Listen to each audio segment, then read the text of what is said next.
Hello, welcome back. I am Charles Musgrove, your host of Answers That Count. You know what we do. We talk about knowledge. We try to bring knowledge to the business owner, to those running businesses. We try to provide them with information that can help them do things better. And today we have another great guest in the studio.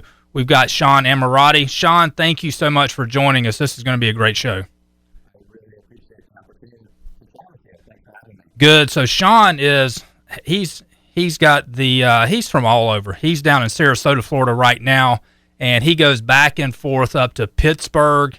Sean, are you still associated with Carnegie Mellon?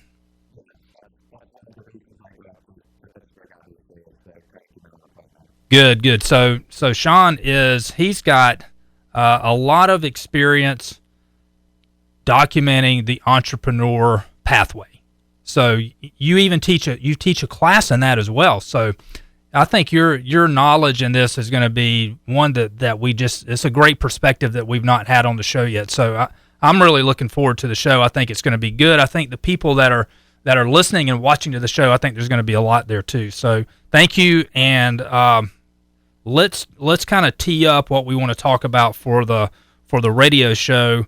And we're still in Corona. I mean, you're in Florida, I'm in Florida. I'm in the north part of Florida up in Tallahassee, and we've got an office over in Destin also. And the governor of Florida, Florida's been one of the states that has opened early, and he is, even as the number of cases have spiked, he's continued to push to keep the state open. I saw where he's pushed to have the school system open in the fall, and all of that is I think one of the keys to that is to keep businesses open. So to get the parents able to work a normal schedule, then a lot of that is dependent upon the children to be able to go back to school. So Corona, today is July the 7th, 2020. So we are still in the coronavirus.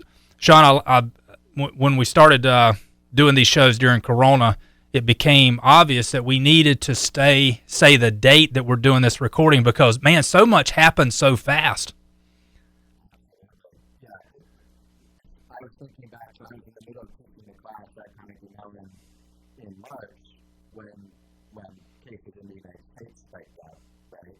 And we had 2 days to transition from in-person classes to online classes, right? Because basically our students went home for spring break, and we said, never mind, for your safety, we prefer you just to stay home. Now, we had some international students who, for a variety of reasons, couldn't get home, and we continued to support them, because that's the right thing to do. But even then, in that case, we were spreading them out across a bunch of the dorms and having them take their classes from their dorm room and having the class. So all of our students went from in-person students to online students in a couple of days, and professors went from teaching in classrooms to teaching over settings like this in the same couple of days. So this world has changed quickly, and it certainly does continue to feel like every time you think you have your arms around what's going on with COVID, it's still it's surprising once again. It changes, yeah. That's funny. The recollection you have of the change in delivery method of the education. So that we were doing, it's funny you said that, because we were doing we interviewed a economics professor from FSU, Professor Joe Calhoun, and we interviewed him during the FSU spring break, which probably was the same time, or maybe it may have been a week off of what you had, and they were under the same thing. At that time when they let the kids go for spring break, there was nobody said you're not coming back. But during that spring break time, there was the decision made, okay, we're not going to reconvene in person. We're going to continue the semester on a remote basis. So exactly right. And that was probably the case across the entire United States for the college system. It was, okay, not only was that a change for the students, but all the teachers, all the professors, they had to, if they weren't already doing online education, they had to convert their system quickly. I've been doing a lot of online education for the last 5 years, so I've had a nice setup to quickly roll that out with the right AV equipment and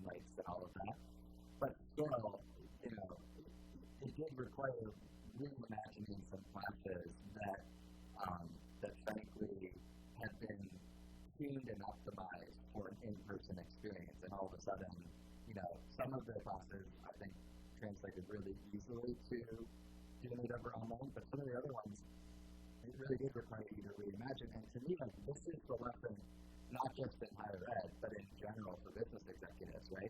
That we get obsessed about the question, how do I reopen my business? But the right question is, how do I reimagine my business in this post-COVID world? And it's hard to know if that's 6 months away, 12 months away, 24 months away. But I can tell you, the world is going to look dramatically different eventually, and COVID is this great accelerant. What you want to do is not just get back to what the world was like before, but imagine what the world's going to look like, on the other side of this. And I think for higher ed,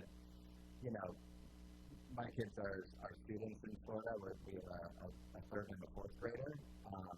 So I would very much prefer the governor to change that and let them take some classes remotely for a little while here, but I'm not the governor, so right. He'll do what he's going to do, and we'll parents have to decide what we're going to do about that. But when I think about elementary education, when my kids can safely get back into a classroom, I think that's great. When I think about colleges and universities, and especially graduate level courses like I teach, I'm not sure they'll ever look like they did in 2019 again. I think there may be elements of it, but I think higher ed at the undergrad and graduate level is just going to look different forever going forward. And I think for many, many businesses, they're the same thing. They're going to always look different in this post-COVID world. Yeah, I can't argue with you. And it's, I know for our business, we have the Bean team, which is an outsourced accounting firm. And we were already set up so that we could do all the work on a remote basis because, we can provide that service to any company anywhere because of how you can transmit and how you can securely transmit and store and save data, and all of your applications can be online and accessed by anybody that has power, electricity, and internet connection. So the transition for us was not that difficult. We could go remote and have people work from home, just with a snap of the finger. But I think that's the right question is, what does it look like after? And it's probably not the right assumption to say, what can we return to the normal as it was pre-COVID? The answer to that is, in most cases, probably not. Now, just like with the education system, as my good friend Professor Joe would always say, classes were not canceled. It was the method of delivering the same education.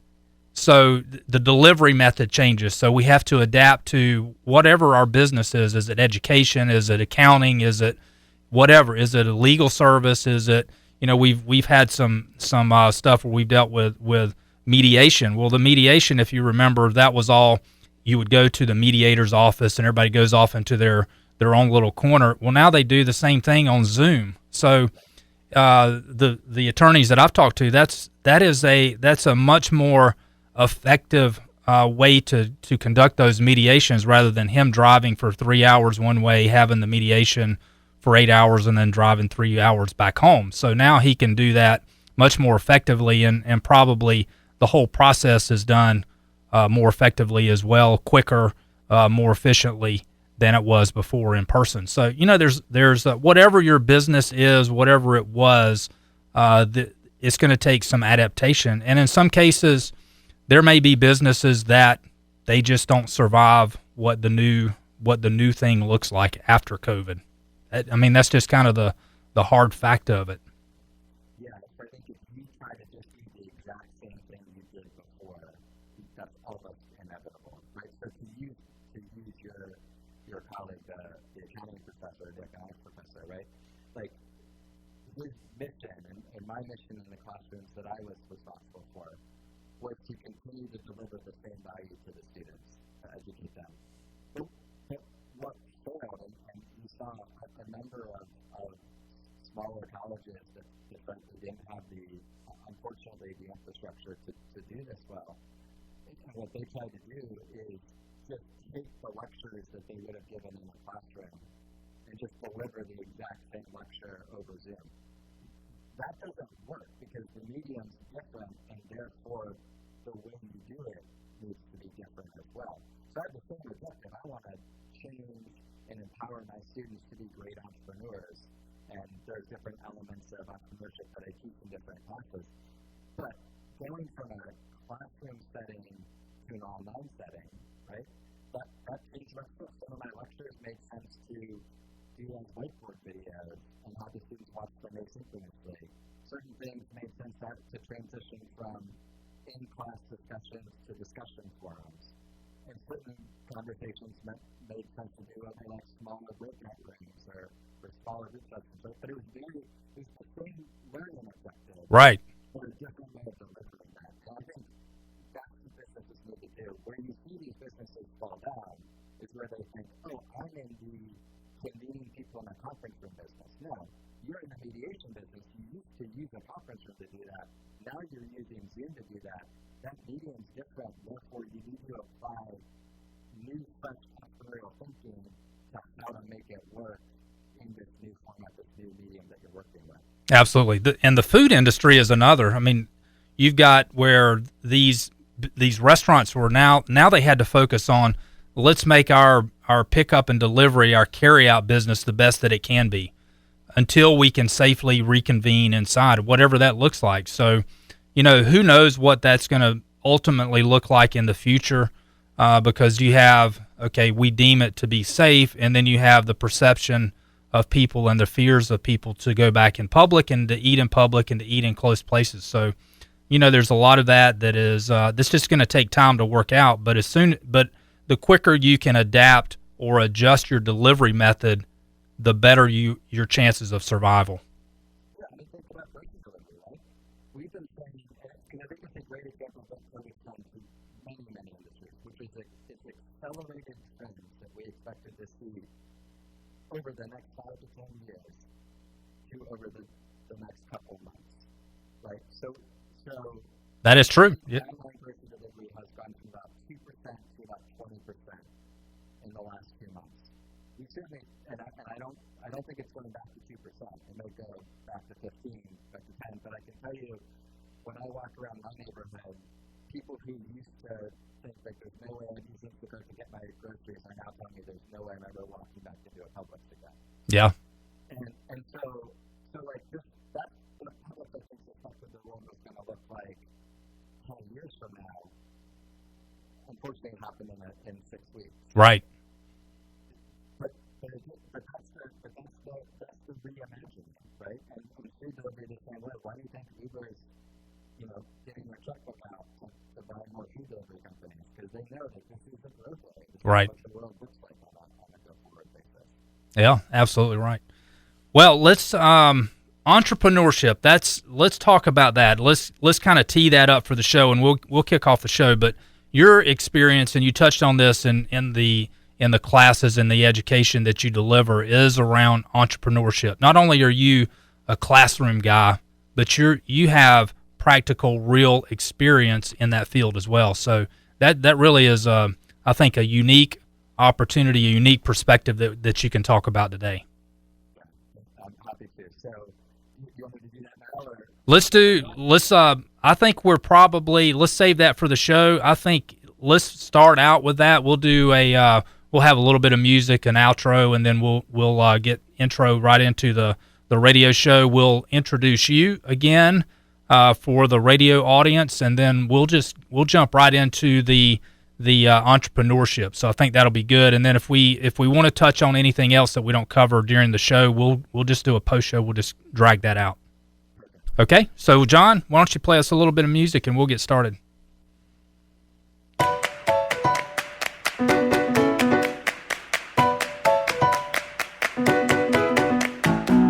Welcome to Answers That Count.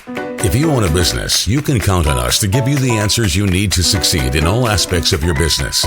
And now, here's your host, Charles Musgrove. Welcome back. I am Charles Musgrove, your host of Answers That Count. You know what we do. We bring those nuggets of knowledge to help you run your business better, to make sure you don't step in the pothole of business life. We try to keep you out of trouble. We try to keep you going down the right track, and we try to bring you the good information to do it right. And today we have a special guest in the house, Sean Ammirati. Thank you so much, Sean. Sean he's from Carnegie Mellon up in Pittsburgh, and he lives down in Sarasota, Florida. So, Sean, we thank you for making time to join us today on our show. I think it's going to be a great show. We're going to focus on entrepreneurship. That's your wheelhouse. You teach about it. Not only do you teach about it in the classroom, you've written books about it, and you also live it. You're an entrepreneur yourself. You've been in the world. You've had one of your companies, if I read this right, one of your companies purchased by LinkedIn. Wow, that's pretty big. I mean, that if anything's going to put you in the credibility standpoint, that's going to do it right there. Yeah, I always say like entrepreneurship is a skill best learned kind of as an apprentice. Like you do it and then you teach other people to do it.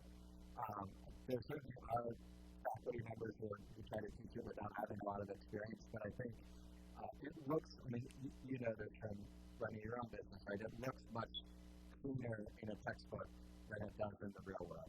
Yeah, you say that, and it's I'm sure you're the same way. I think back on the professors that I had and the teachers that I had in college, and the ones that I learned the most from, the ones that were the most engaging to learn from, were those that had actually been out in the real world and had done it. So they're bringing back life experiences. You knew they were credible because they were speaking from a voice of experience. So that adds so much to the classroom, and you're exactly right. So thank you for joining us today. I think you're going to bring that both perspectives, both the academic perspective as well as the this is how you do it perspective. That's cool. And maybe I think to start, if it's okay, it might be helpful just to take a second and define what I mean by the term entrepreneur. Absolutely. I think a lot of people use that term and they mean slightly different things.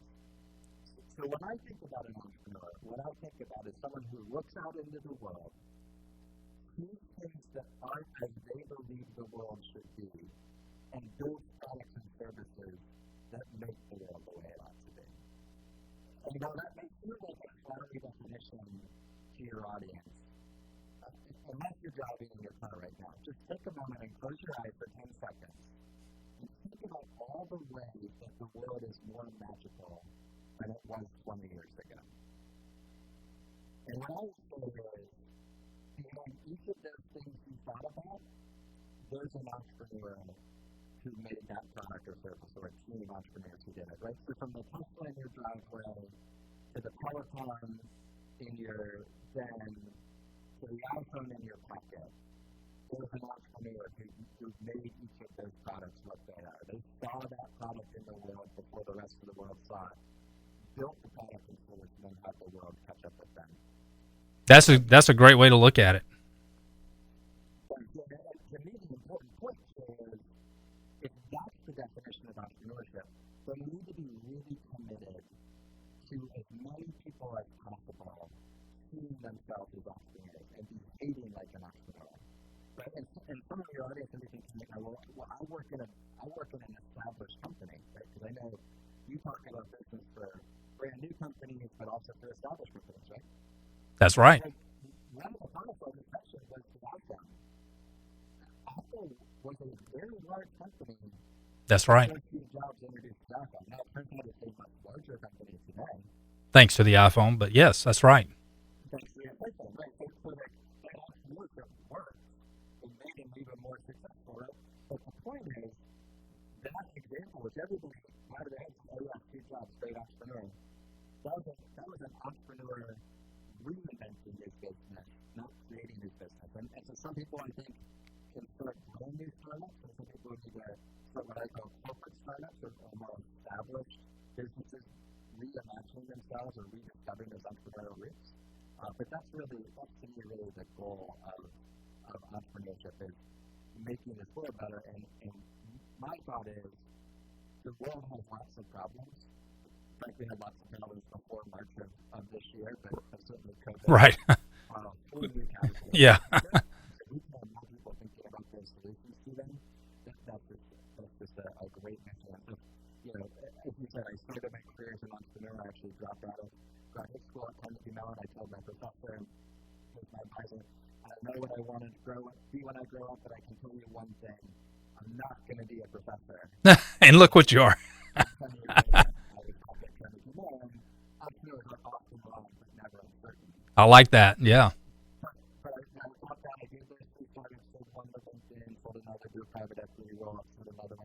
family, came back and started teaching, absolutely loved teaching, realized that, like, hey, it turns out when you've had these experiences and you can bring them back to the classroom, you can help your students make different mistakes than you made. Oh, you can hopefully. I can help them make different mistakes than the mistakes I made. And today I basically teach at Carnegie Mellon. I run a research lab there around this corporate entrepreneurship or corporate startup stuff specifically. And then I also invest in technology startups because I think it's important for me to continue to really have skin in the game beyond the things I'm advocating for. Right, that keeps you sharp. So I would echo the process that you're trying to teach the kids, those young entrepreneurs to be, is, okay, these are the mistakes I made. Don't do that. You can't really predict what mistake they may make, but they're going to learn that on their own. So I always like to learn from other people's mistakes, because making mistakes can be expensive, but not just financially, but just they take a human toll on you. Absolutely. You know, I think this is something else that's unique about entrepreneurship. People often say, look, can you teach people to be entrepreneurs? And let me just up front say, my strong belief to that question is yes, right? And I've experienced people who came into my classroom and said, I'm taking this because, frankly, it looks like a better elective than the other elective that fit into my schedule. And by the end of the semester, they are an entrepreneur, right? So I've seen people who don't think of themselves become it. But I think the reason this is an interesting debate. That is interesting. The way you teach someone to be an entrepreneur is a little different than the way that you might teach somebody to, for example, do accounting or finance, or learn how to draw supply and demand curve and do regressions around it for demand forecasting, right? There's multiple right answers when it comes to entrepreneurship. Yeah, I would think that's true. I think it's probably not as objective. That there's probably an element of attitude or psychology involved in the entrepreneur learning, more so than there is a math skill or an accounting skill or a science skill. That's right. There's a right or a wrong answer when you do an account. Like, one of your things is running an accounting firm, right? Right. There's a correct and an incorrect way to fill out an income statement. That's right. There's not necessarily only one correct way to go do customer discovery. Right. But what I can tell you, and this is how you teach entrepreneurship, I can tell you that entrepreneurs who are more successful than other entrepreneurs tend to do more of this than that.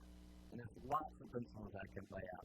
And then I can tell you, here are processes and frameworks to help you do the desired behavior and avoid the not desired behavior. And then I can give you a chance to apply that, like, immediately. And then I can expose you to entrepreneurs who have similar experiences and tell you those stories. And what I found is when you do that, it's amazing how you can change people's belief about themselves and ultimately make them think of themselves much more as an entrepreneur. I like that. Now, I'm going to throw this question out. So if you had, see if your answer is different to this, because your first question that you posed was, can entrepreneurship be taught, or is it just were you born with it? Is it a gift? I'm going to throw this out. Can it be taught? I'm sure the answer is yes, it can, but the cost of this is going to be just terrible. The best way to learn that is in a structured learning format like you have. If you just picked people at random and said, is that person an entrepreneur? Because there's a ton of people that are entrepreneurs that have not gone through a formal program like you have, and they're successful at it. But those people, you would say, okay, they're born with they're given some kind of God-given gift to be able to endure that process, or they have the drive to be successful and to be an entrepreneur. So what I would say is, I think this comes back to a shift even from when I was a grad student 20 years ago to today, right? I mean, when I dropped out of grad school to be an entrepreneur, people literally thought it was because I couldn't get a job in banking. It was like, well, how about consulting? Right. There are other options other than banking. Like, no, I don't want I want to be an entrepreneur. Yeah. right? It was not accepted back then. MBA program based on the quality of the entrepreneurship program. I mean, you're close to Florida State right now where you're recording this. Florida State has put a tremendous amount of resource into their entrepreneurship facilities and programming over the last few years. That's right. They've even done that just out of the kindness of their heart. They've done that because that's what students actually want to use to pick. Right. Where they go to school. Am I going to go to Florida State or am I going to go to another university? Right. Florida State wants to have a good answer for how to go teach entrepreneurship. So it's become much more important to figure out how to teach it.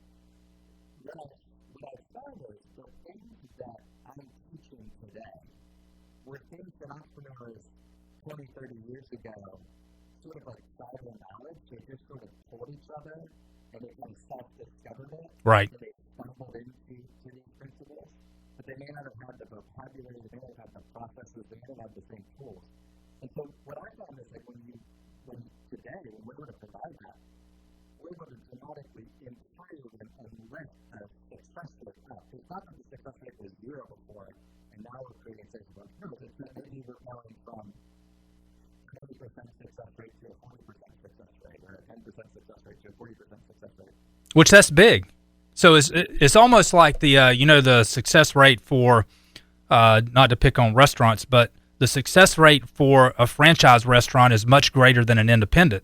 And part of the reason is there's a system in place. There's a menu in place. Here's the book on how to do it. So what you have is, okay, here's all the tribal knowledge of those successful entrepreneurs, all in a book or in a class, or here's the process to do it to improve our chance of success.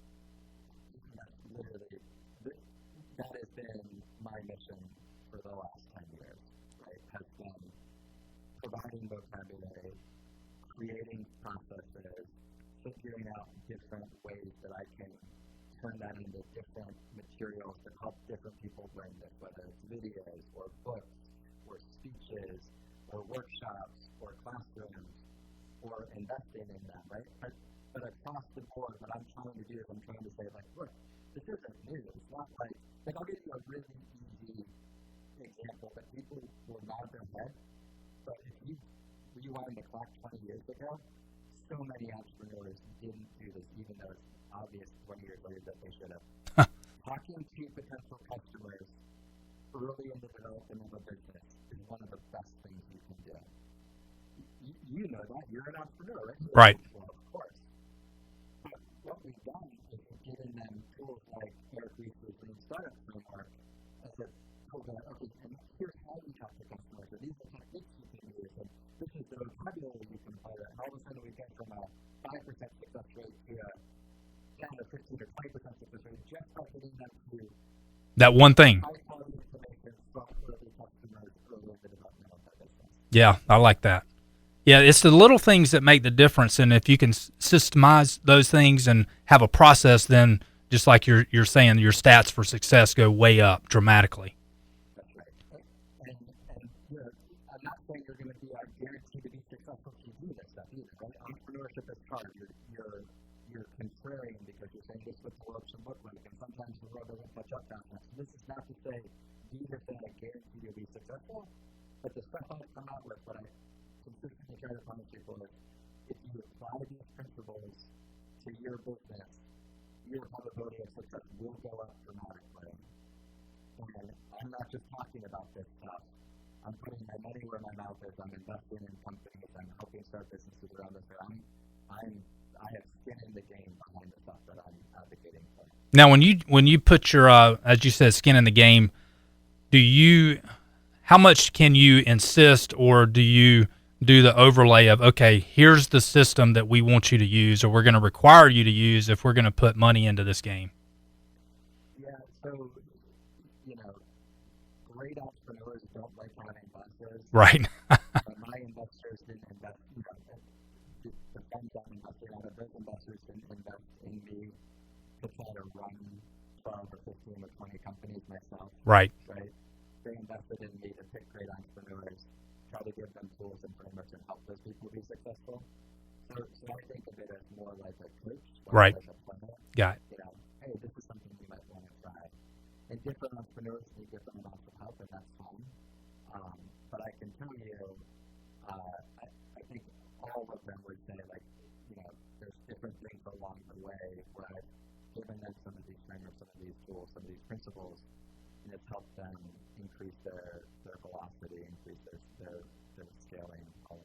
Well, that's good. Plus, I'm sure that allows you when you're interviewing, when you're talking to these potential companies to invest in, and you talk to the entrepreneurs in those businesses, that that puts you at a different perspective, that you're able to determine or judge what their long-term run is, their success rate.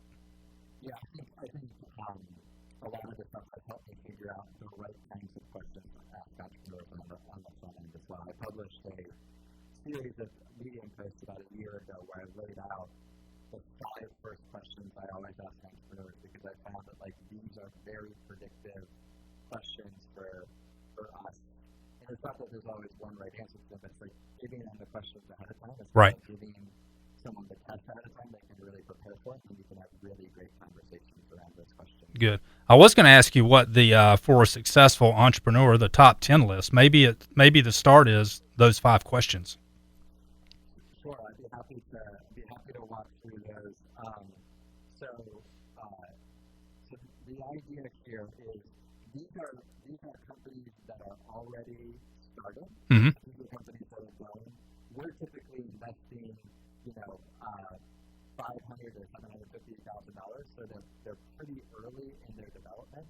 And the idea behind these is that these are questions where I'm saying, okay, help me understand these elements of your business. And so the 5 questions that I would ask them is, first of all, that comes right back to my definition of entrepreneurship. If your business is successful, what does the world look like in 3 to 5 years? That's a different question than what are your financial projections in 3 to 5 years. We'll get to that in a little bit. Right. But it's just help me understand what success looks like to you. Then the next question gets to this contrarian question. I say, what do you believe about your business that's correct, that's contrarian, and why do you believe that's correct, even though the market at large may think that's contrarian? Interesting. And this comes to the types of businesses we're investing in. We're coming to invest in tech businesses that are fairly asymmetric. And so, if the business is obvious, it's probably not a venture-backed business, because the question obviously is, why haven't people already created that business? Right. Let me talk a little bit about what they've done so far. So we say, how much money have you raised and spent to date? And what key assumptions about your business have you validated with those investment dollars so far? Because I'm going to invest an incremental $500,000 to $750,000 in this business. If they raise $25,000, being a good steward of that $25,000 is often a very good predictor for them being a good steward of the additional money. That's right. And that's what they say, if you're successful, what's your unfair competitive advantage? And then the last one does get to these financial predictions. They say, what are the key assumptions driving your financial model? Right? And then related to that, what are the milestones you think you need to achieve for your next round of funding? So the milestones that you will achieve with this funding to get you say, okay, we've been successful. We're going to check the box. We use these funds correctly. We achieved the goals that we wanted to. Now let's go to the next phase. Exactly. Just like you spent the $25,000 to merit, $500,000 to $750,000, then you're going to take that money and you're going to use the things you put in there to go raise 5, 10, 15, 20 million. We have companies that I've invested in a few years ago that have gone on to raise over $100 million. Wow. So, many financing rounds between here and there. Right. Well, that takes an entrepreneur with a lot of, they believe in what they have. They've got something good, and they've got the tenacity to endure the run.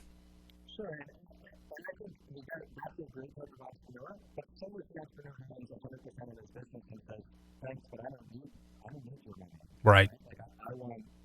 I'm able to control my own destiny. I think there's lots of different types of great entrepreneurs that are all making the world a better place. And I'm trying to work with different groups of them in different ways. But these questions specifically are really drivers that people who are looking to raise money and get on that sort of treadmill of venture financing. Right. What if you were to if you had besides the 5 questions, the 5 questions that you're asking, those are people that have kind of been in the game. What would be the 5 recommendations that you would make to a potential entrepreneur So first of all, I'd say go obsess about the problems your customers have. And people often push back on this. They say, well, you know what, Sean, like, have you heard of this guy named Henry Ford? He said, if I asked my customers what they wanted, they would have told me a faster horse. Right. Or they'll hold up their iPhone and they'll say, I didn't know I wanted an iPhone. So they're saying people can't imagine or can't envision what a better product looks like. That's the pushback.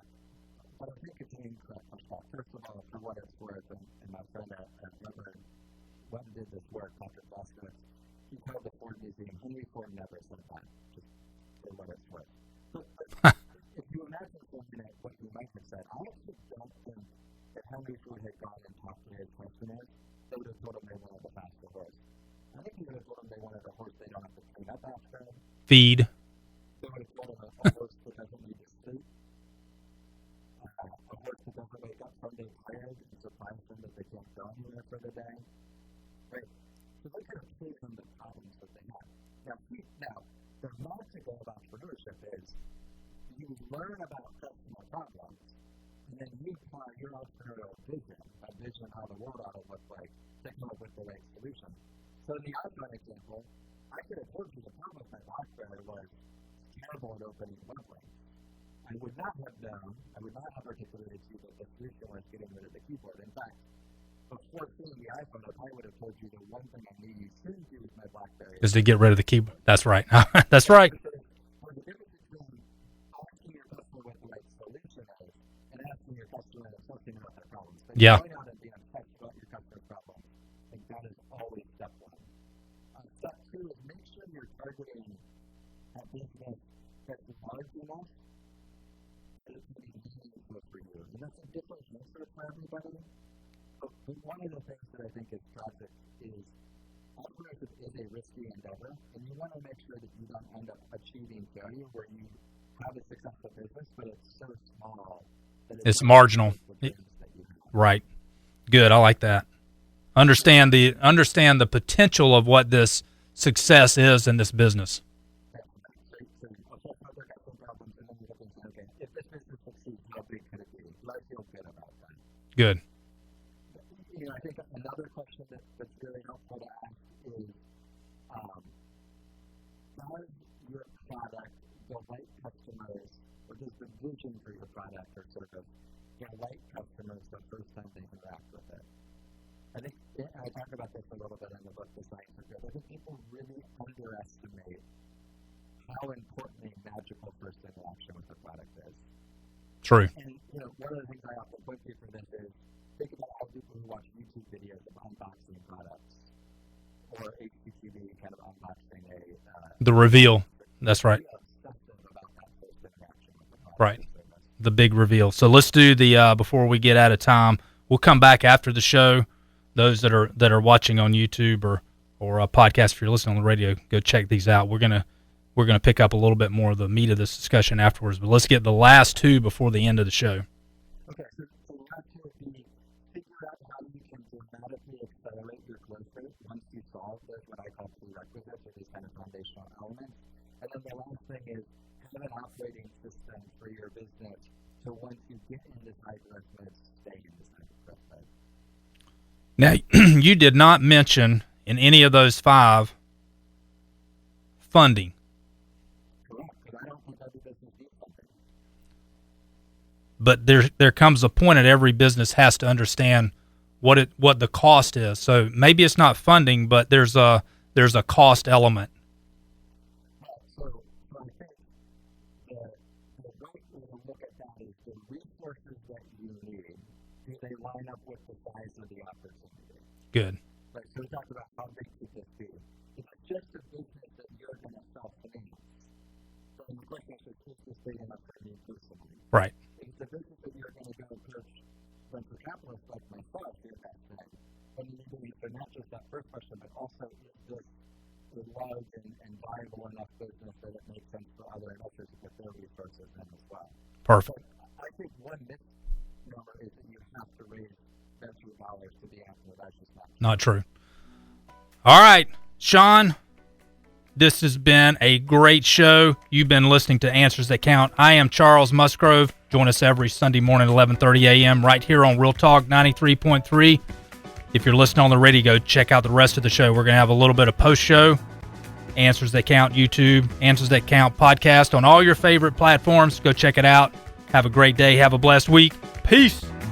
Answers That Count is brought to you by the Bean Team. For all your business accounting needs, visit beanteam.com for more info. You can listen to more episodes of Answers That Count on YouTube, Spotify, Apple Podcasts, and iHeartRadio, or visit AnswersThatCount.com.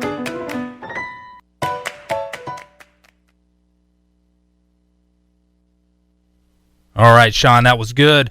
Let's. I want to finish up on a couple of those. We kind of rushed through the.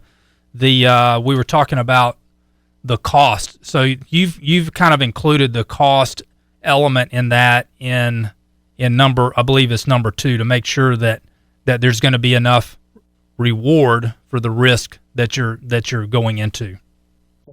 And we have to ask yourself, what are the resources you need to do that? And I think this entrepreneurs might just find answers to that. Someone starting, a local landscaping business needs a different amount of resources than someone starting a technology company who needs a different amount of resources than someone starting a restaurant. Right. And in each of those cases, there's a risk and a cost that needs to be weighed against the potential reward there. Right. Yeah, I love the focus that you've got in both sets of those. The questions that you ask the existing entrepreneur, and as well as those that the potential entrepreneur, in obsessing over the problem, or what would the customer want. And like you said, the Henry Ford question, I doubt that if Henry Ford had asked that question that anybody's going to say, well, I want a car. I want an F-150. Nobody's going to say that. They're going to, like you said, they want a horse that doesn't need to sleep, one that doesn't stink or poop in the street, one that can get me there faster. If I can travel, if I can go from point A to point B in a more convenient and a more comfortable environment, that's what they wanted. They wanted better travel, not necessarily a better horse, even though they may not have been able to articulate just what does that look like. So that entrepreneur have to take that problem, that information from the customer, and adapt that to, okay, this is what I can create. Exactly. And this kind of ties right back to that COVID point as well, right? When you think that what you're in the business of is putting people in a classroom, you can end up thinking that you need a faster horse. Right. When you realize that what you're in the business is achieving learning objectives and helping people succeed, all of a sudden you start thinking, okay, in this new canvas that I'm painting on this post-COVID world, right, how do I reimagine my business with the new constraints I'm operating with them? Yeah, and I think that those are great examples and things to look at, and that goes to every business and every industry. One thing I wanted to we'll leave it with this. So instead of doom and gloom, let's think about boom and doom. So we're going to have, after this COVID, we're going to have industries and businesses that there's going to be a great upside, but there's also going to be some that's going to have a struggle. They're going to have to figure out what is that adaptation, what does that pivot look like. So there could be some potential doom on that side. So let's start out with the positive. What do you think those businesses, those industries are that's going to have a lot of upside potential? So I think telemedicine is a sector that's going to be dramatically accelerated. I think e-com versus in-person com, and so more omni-channel, to be honest with you, with things like Instacart, et cetera, Postmates, et cetera, is going to be really, really high, especially. And I also think online education in the broadest sense of the word, of the sort of online learning, is going to be really, I think businesses that are going to be crushed, unfortunately, are businesses that refuse to get back to those principles and reimagine themselves. If you stay with education, if you just say, you know what, I'm in the classroom business, and I'm going to figure out how to get kids in the classrooms and differently, but that feels like a loser to me. If you say, I'm in the hospitality business, and I'm going to get people to sit down in my restaurant no matter what. That feels like a loser to me, and I think, unfortunately, that they're going to be staring down from doing versus being there. Yeah, I would agree. It's it really puts the entrepreneur, the business owner, at a true test, because they're going to have to reimagine is kind of the catchword that we see a lot right now, but it really is they have to almost start over. It's like, okay, I'm delivering food, or I'm getting food to my customers, and I'm providing a good experience. That may not mean that they sit down in my restaurant. Maybe their restaurant looks totally different. Maybe it's more open air. There's got to be something that's different that provides that comfort to the security to the patron, as well as profitable business to the business owner. Maybe it's delivery, right? Maybe it's prepackaging the ingredients, having people pick them up, and your chef doing Zoom cooking classes so people can experience this in their home, right? Like, it's exactly what you said. The goal is not just to reopen these businesses. The goal has to be to reimagine the business. Yeah. Well, let's leave it with that. Sean, this has been a great show. I really appreciate the time, and this has been just some extra perspective that you've been able to provide us. So thank you for joining us down in Sarasota, Florida, and good luck with your travels back to Carnegie Mellon. And when you come through Tallahassee or Destin, Florida, give me a shout, and we'll stop in and see me. Thanks so much. I really appreciate you having me on the show. Thank you, Sean. Thanks for joining us on Answers That Count. I am Charles Musgrove. If you have any show ideas, email me at cmusgrove@answersthatcount.com. Check us out on answersthatcount.com. You can see all of our past shows, both the audio and the YouTube shows there. Thank you so much. Have a great day. Have a blessed week. Peace.